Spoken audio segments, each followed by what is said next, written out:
Welcome to the Community Forum. My name is John Golitino. I'm your host this evening.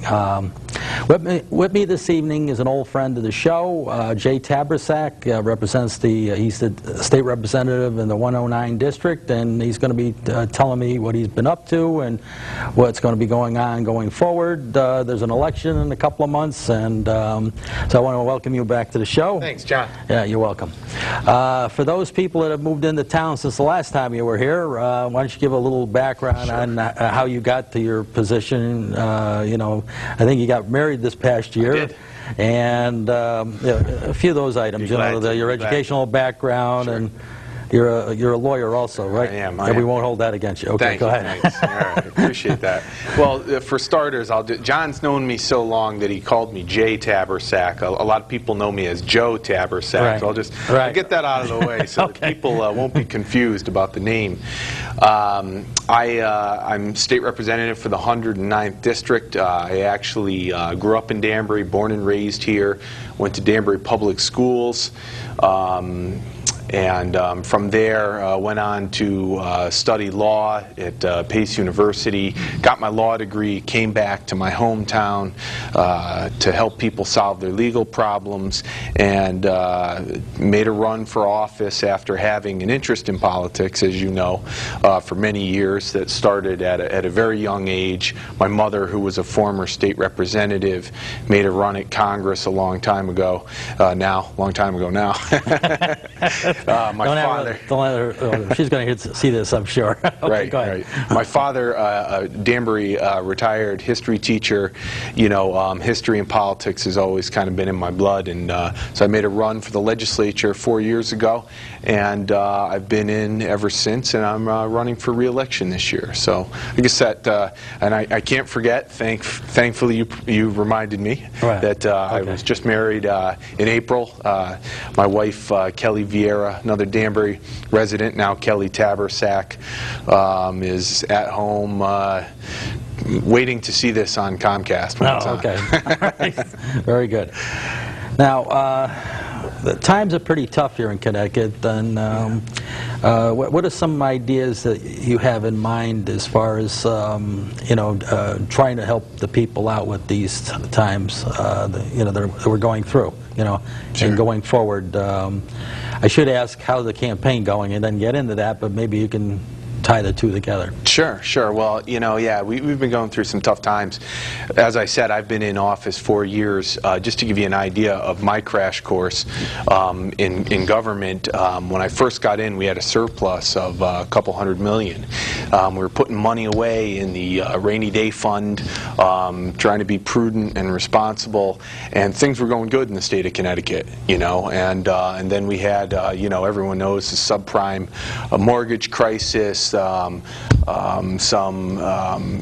greed issues on Wall Street and problems with investment banks, and you know, significant losses on Wall Street. And the economy goes through the floor. Goes through the floor, and especially in the financial services industry, because and that explains a lot of why we're here where we are today with this budget issue. Connecticut has been heavily reliant on income taxes, and particularly the income tax of folks in the financial services sector in Connecticut. Income tax and capital gains. Right, and capital gains, right. Yeah. It's all income, right. Yeah. You could kind of put it in the same category. And our revenues fell with Wall Street's to the tune of around 23%. So the state took about a 24% hit to its income revenues, and we've been grappling with that hit since then. So really, I guess what I'm getting back to is, despite all of this, I think it's really a time to be optimistic about the state of Connecticut and the status of things. We're seeing signs of an economy that is beginning a recovery. We're seeing the sales tax starting to rebound. We're seeing things like unemployment starting to level out. It's going to take some time, but there's an opportunity in all of this, and that is that we're going back in, you know, hopefully I'll get reelected and I'll be serving again in 2011, and we're really going to have an opportunity to recreate the state of Connecticut in a way, look at the way we do things, find a way to do them better.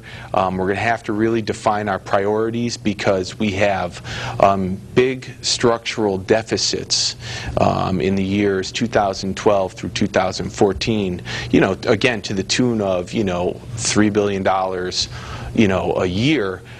We're going to have to really deal with these things next year. So, and the great thing is there are those though that say we should cut those, make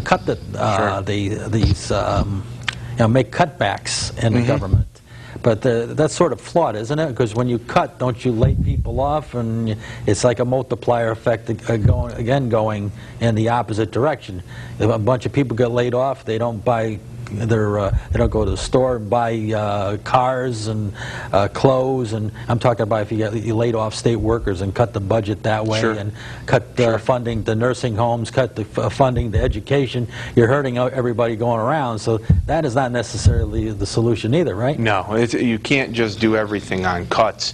When you talk about cutting services, like I think you were saying, when we know people are losing their jobs, when we know people are facing foreclosures in record numbers, you can't pull away the services when they need them most, like whether it's foreclosure assistance or unemployment. You're absolutely right. We can't make the situation worse by doing that. So you can't do it all on cuts.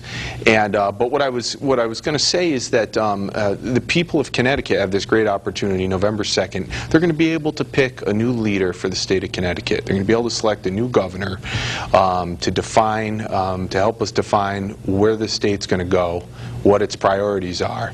So next year is a big year for the state of Connecticut. It really is. Yeah, so because the governor proposes and the legislature disposes. That's basically what it is. And if the governor is deficient in that, then you try to put it together, but it's not as easy as if the executive comes in that's got the day-to-day handle, because they're full-time. Right. As opposed to the legislature, which is a lot of people out there don't know, is part-time. Right, and that's a great point. And you're absolutely right. There is no one in a better position to affect real public policy change than the governor of a state. There's just no one that has that kind of influence, and so it's an exciting time, I think. And I think people should, hopefully really get out to the polls and vote. Right. Are there any particular issues that you're finding now that you started your campaign as you're going door to door? Sure. Are you hearing about anything in particular that you want to share with us? Sure, absolutely. Jobs. Jobs, jobs, jobs. The economy and jobs, of course. And we got into the economy a little bit, but jobs. Connecticut has been stagnant. For the last 20 years, we really haven't had a governor who has taken on job creation in a way that we really need to. And it's catching up to us, really. We were kind of resting on our laurels for the past 20 years. We haven't had a real economic development plan, a comprehensive plan for the state of Connecticut, which is something that we drastically need. I mean, we do these hodgepodge bills that are good and well-intended and everything, but what's the grand plan? Where is this going to? And where are the benchmarks? You have something like that in a real comprehensive plan. You have benchmarks, you have ways to measure if it's working. And this is what we need. And I think... yeah, like what direction are we going to go? If constituents, including businessmen, are saying the roads are getting crowded, you would think they'd do something about the highway system. Right. You would think they'd do something about the rail system. Right. You'd think they'd put in some more, let's go get the resources to put in more buses. You're going from one town to the other or whatever, to take some traffic off the road. But we've never had that type of leadership. Right. Well, yeah, and and the nice thing about a plan is that people, politicians come and go. That's something that would hopefully be in place and something that we could stick to, and see it through and get the state on the right track, because we really need to do better with job creation. We did pass a great jobs bill. It's a great start. We need to do a lot more. It's a comprehensive bill that offers assistance to businesses and nonprofits that are struggling. It offers incentives to, it's called the Angel Investor Plan. I don't know if you heard about this, but I've heard basically it provides tax credits to these venture capitalists that just kind of need a little nudge to invest in a Connecticut business. So, you know, I think we figured that, you know what, that would be great right now to give them that little nudge to invest in some businesses, and that's worth. It's a good investment that we should see through and hopefully create some jobs out of that. We also have established some other tax credits and incentives for new hires, for small businesses to go out and hire people. It's a start. You know, we need to do more. Like but, a 1 year or 2 year incentive type of thing to hire people? Yeah, like I believe it's for 2 years. It's at least for this year to spur some, you know, new hires. Exactly. Because people are scared to hire, and they would give them a little incentive to put some people on the payroll. And a lot of this legislation, as you'll notice, targets small businesses, because small businesses, you know, employ so many of our residents in Connecticut. A lot of the focus is geared towards helping small businesses. So, how did you feel during the recent primary, the gubernatorial primary, about the proposal on giving small businesses a break, you know, as far as taking away that minimum tax that everybody seems to pay? Yeah. You know, the LLC tax, sure, I guess sure, you want to sure, call it. Sure. You know, I think that I'm in favor of assisting small businesses. I don't know how much that would really change. Like if I at one time had a business, if you told me, hey Joe, we're going to get rid of that $450 tax that you pay every year, that's not going to change my life. I think we need to think about it. We need to talk to the business community and see the small business community and see if that's really where they want the assistance. If that makes sense. They might want that assistance in the form of a line of credit or energy relief or something else. Yeah. You know, so that's another big issue, the energy, and there's been nothing from the governor's chair, so to speak, on doing something like that. Maybe doing something in conjunction with the federal government to make Connecticut businesses more greener. Absolutely. So that they'll save on their bill. If they could save 10%, 20% of their energy costs, it might save the business from going somewhere else. Absolutely, and you know, the Clean Energy Fund in Connecticut and all of the legislation that we've done in past years to promote green businesses and green jobs, the creation of green jobs. That's an area where Connecticut is ahead of a lot of other states. So I'm glad you brought that up, because we are actually at a competitive advantage compared to a lot of other states. We're ahead of a lot of other states in that area, and we need to continue to support it going forward. Now, you're vice chairman of the General Law Committee, right? Or, I am. Yeah, okay. Yeah. Can you tell what general law does? Sure. You know? It's a great question. I get that a lot. You know, people see it on the newsletter and they say general law. Sounds kind of general. And, can you be specific about general law? I'd be glad to. I'd be glad to. It's you know, it's been a tremendous honor to get elected and represent the folks of the 109th District. A year and a half ago, I was appointed by Speaker Donovan to be the vice chairman of the General Law Committee. And on that committee, we oversee issues involving alcohol, tobacco, the licensed trades, and consumer protection, some other issues, but it's a real mixed bag, as you can tell. Right. I think the history is they were complicated issues. Believe it or not, the whole alcohol industry and tobacco industry is pretty convoluted. The Judiciary Committee wanted to take some of these complicated issues and give them their own committee. That's what I've been told is, you know, where the genesis of the General Law Committee came from. But it has some general laws as opposed to specific. Right. But I really am interested in and get a lot out of working on the consumer protection issues. And I've been able to work with the governor's office on identity theft reforms. I've had a hand in reforming consumer contracts, whether it was with the trash haulers or you know, other people dealing directly with consumers. I've been able to have an impact there and really enjoyed it. So. Okay, that's good. We talked a little bit about the size and cost of government. Is there anything, any specific issues, anything you're making a thrust at, as if maybe further reduction in the government? Specifics on that, or sure. the things we just talked about as far as you've gone so far? Sure. No, it's a good question, and there have been some developments. We've worked on some things in this past legislative session to try to make government more efficient, and there were a number of bills actually, and it's interesting because a lot of people will say, well, Joe, that's common sense. I mean, why can't municipalities get together and buy prescription drugs with the state? Or why can't Board of Educations get together and share transportation costs to save money? Well, we created municipalities. We give them the powers that they have. If they're going to do something like that, the state, the legislature, actually has to pass a law saying that you can do these things. So there were a number of... That's a great idea. If you got a pool on buses, sure. One district don't need as money. If they break down, they can borrow a bus from another district. It's all about combining overheads and finding savings through that. So we passed a number of bills that do that for municipalities.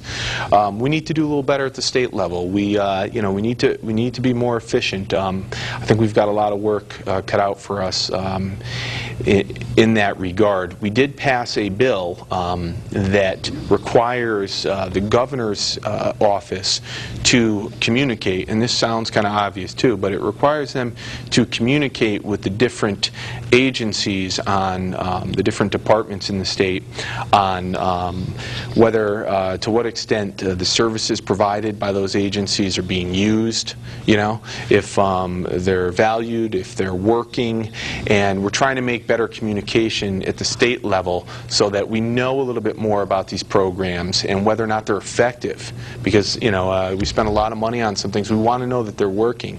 And if only 3 people have used a certain office in the past year, you can say, how effective is that? You got a guy there sitting there at $40,000 a year. Right. You're getting at it right there. And so what's going to happen is the governor's office, the Office of Policy and Management, is going to have to report back to the legislature on this investigation, if you will.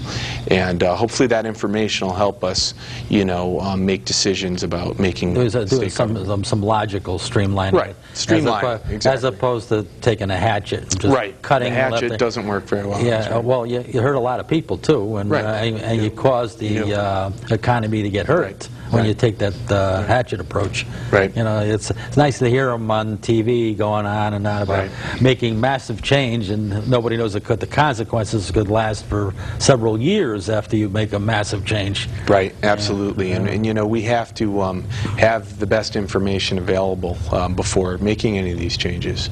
Now, I've read something about a foreclosure mediation program. What's that about? That's I'm glad you brought that up. I also sit on the Housing Committee and was involved in the Connecticut's creation of the foreclosure mediation program. As you know, we've had a foreclosure crisis as a result of the subprime crisis and a number of other things. In Connecticut, the sad truth is right now that foreclosures are still on the rise. A lot of people think, well, there's this, government's working on this, at the federal level, at the state level. It's still on the rise. We're not out of the woods. As long as the unemployment sticks up there, you're going to have people. Sure. They get to the end of the rope and they can't hold off any longer. That's right. And in Connecticut, we have a foreclosure mediation program, and it's really important. One thing I could say to people that if anyone's having trouble making their mortgage payment, that they shouldn't wait. The worst thing you can do is wait. What you need to do is you need to take action. You need to look at CHAFA, the Connecticut Housing and Finance Authority. We have state programs to help people.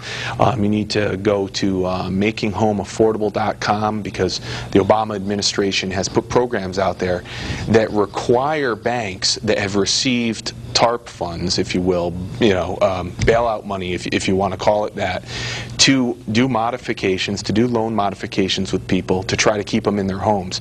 So part of it is getting that out there to people that these programs are available.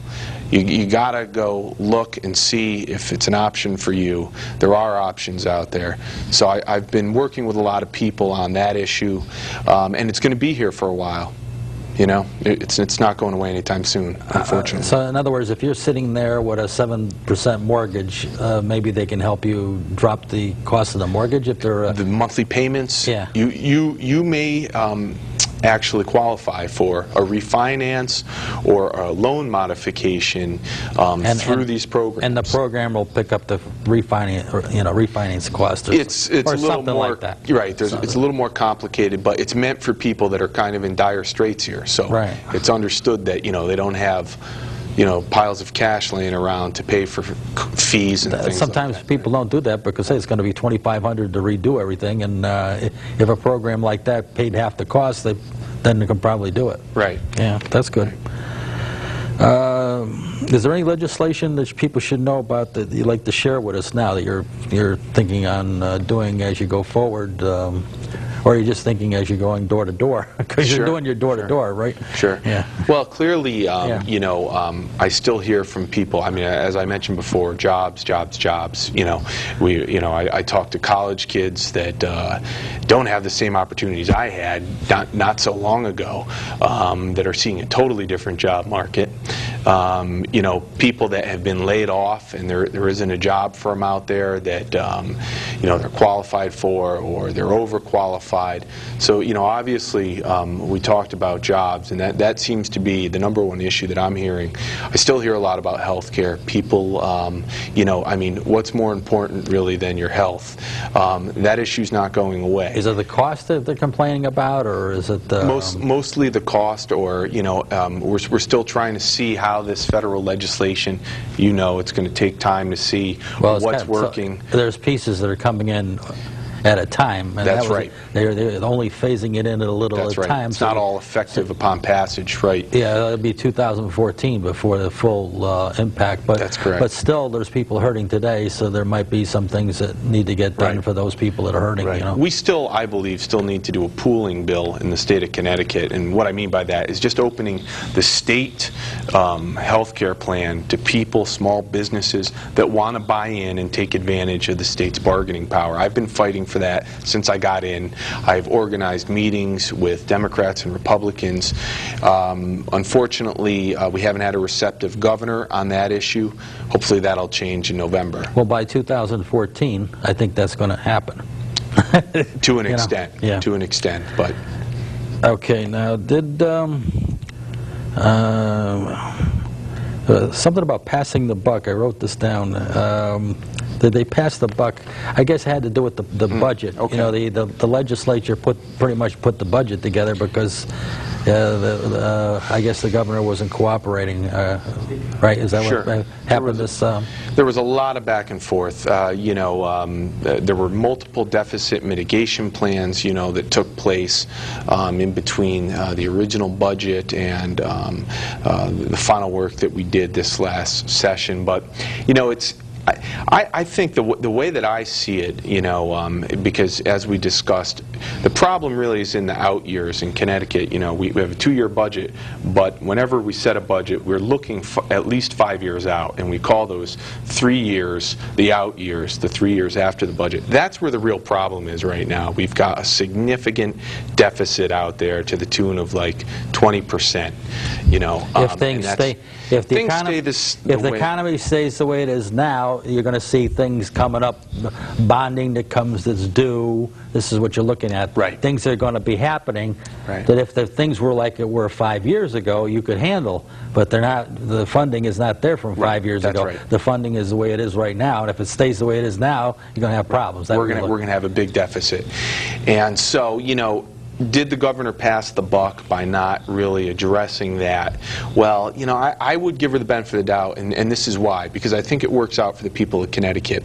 If she made the real drastic decisions that would have to be made to deal with that, the next governor, because we know she's done, she's retiring, would have to implement those changes and deal with that. The people of Connecticut have an opportunity, November 2nd, to go in and choose who's going to lead them through these times and help make these difficult changes and get the state on a better course. So people have said that, you hear that, did she pass the buck? I think that it's a good situation for the people of Connecticut in that they get to decide the next leader of the state. So next year's a real big year for us all. A really November big year. 2nd is big for many people, including yourselves, since you're running for re-election. Absolutely. All right. Now, speaking on that term, what's the best telephone number and what's your website? Sure.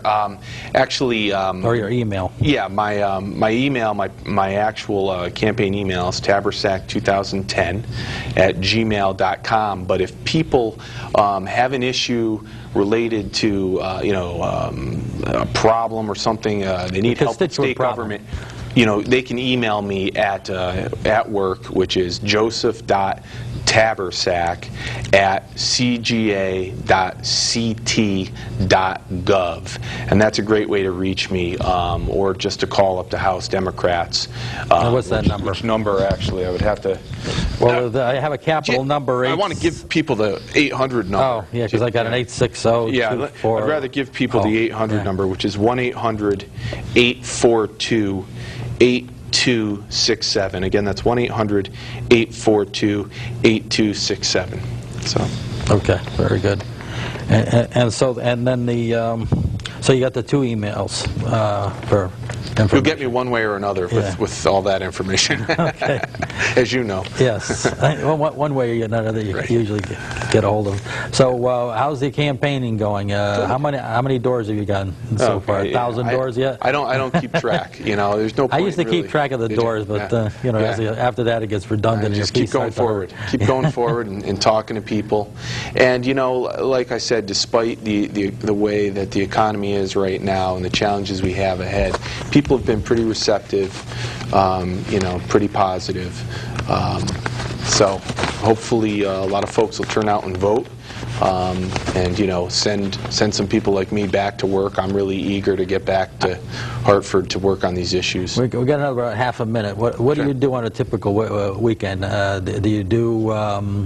Do you actually aim for any number of doors? Do you just start down a few streets, I'm going to cover this section, and then you talk to a certain number of people, and you might spend half an hour talking to people here and there, right? Right, sure, yeah. I mean, you write down their issues on a card, and you keep them for... The key is talking to people in door knocking. The key is talking to people, finding out what's on their mind, what they think are the issues, and that's what I really get out of it, and I just kind of go where the day takes me.